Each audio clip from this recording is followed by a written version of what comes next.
नमस्कार, the desert stories में एक बार फिर से आप सभी का स्वागत है। मैं हूं सुनीता शर्मा। आइए देखते हैं आज के मुख्य समाचार। वाणिज्य, उद्योग और इन्वेस्टमेंट प्रमोशन मिनिस्ट्री के प्रतिनिधित्व वाले ओमान ने आज एक्सपो 2020 में आयोजित इन्वेस्टोपिया शिखर सम्मेलन में भाग लिया। शिखर सम्मेलन का उद्देश्य क्षेत्र और उसके बाहर 100 नवीन विचारों और व्यावसायिक अवसरों को लॉन्च करना है। इस आयोजन में ओमान के प्रतिनिधि मंडल का नेतृत्व निवेश संवर्धन के अंडर सेक्रेटरी असिला सलीम अल समसामी ने किया। इन्वेस्टोपिया शिखर सम्मेलन में कई कार्यक्रम और फोरम शामिल थे जो 2025 तक अंतर्राष्ट्रीय निवेश की संभावनाओं पर, मेटावर्स और निवेशकों के लिए नए अवसर, अन्य विषयों के साथ साथ विषयों की एक विस्तृत श्रृंखला को कवर करते हैं। Minister of state for government development and the future और वर्ल्ड गवर्नमेंट समिट ऑर्गेनाइजेशन की उपाध्यक्ष उहुद बिन कल्फान अल रूमी ने आज कहा कि बेहतर भविष्य को आकार देने के लिए महिलाएं आवश्यक हैं। यह विमेन इन गवर्नमेंट फोरम में अल रूमी ने मुख्य वक्ता के रूप में अपने उद्घाटन भाषण में कहा, जो एक्सपो 2020 दुबई में होने वाले वर्ल्ड गवर्नमेंट समिट 2022 का हिस्सा है, जिसका शीर्षक है women in government shaping a better future for the world, जिसका दुनिया भर के नेताओं ने स्वागत किया है। यूएई के सरकारी विकास राज्य मंत्री ने विश्व स्तर पर सरकार में जेंडर पैरिटी की कमी पर प्रकाश डाला और कहा कि दुनिया भर में सरकार राजनीति और सार्वजनिक जीवन में महिलाओं का प्रतिनिधित्व कम है।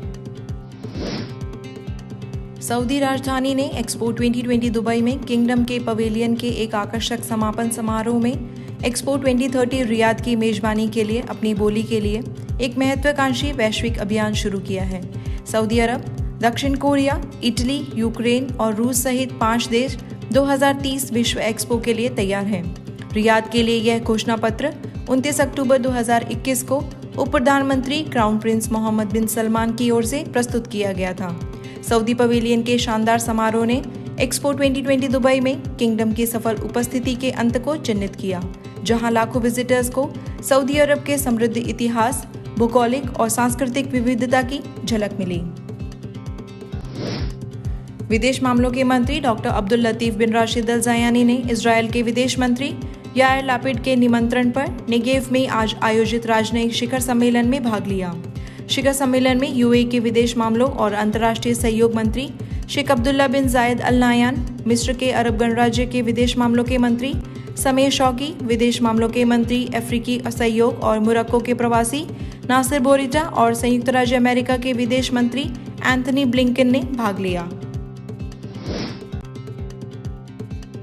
कुवैत अंतर्राष्ट्रीय हवाई अड्डे के अंडर कंस्ट्रक्शन टर्मिनल 2 में आग लगने पर 6 टीमों ने उस पर काबू पा लिया है। एयरफोर्स के पब्लिक रिलेशन डिपार्टमेंट के कर्नल मोहम्मद अल गरीब ने कहा कि आग टर्मिनल 2 के अंडर कंस्ट्रक्शन क्षेत्र में लगी थी। अधिकारियों के एक बयान में कहा कि आग सोमवार सुबह 5:30 बजे एक गराज इलाके में लगी। उन्होंने यह भी बताया कि यह ग्राउंड फ्लोर और विशाल नए मल्टी-मिलियन डॉलर के टर्मिनल भवन की पहली मंजिल के एक हिस्से में फैल गई थी। आज की खबरों में बस इतना ही। द डेजर्ट स्टोरीज के साथ बने रहने के लिए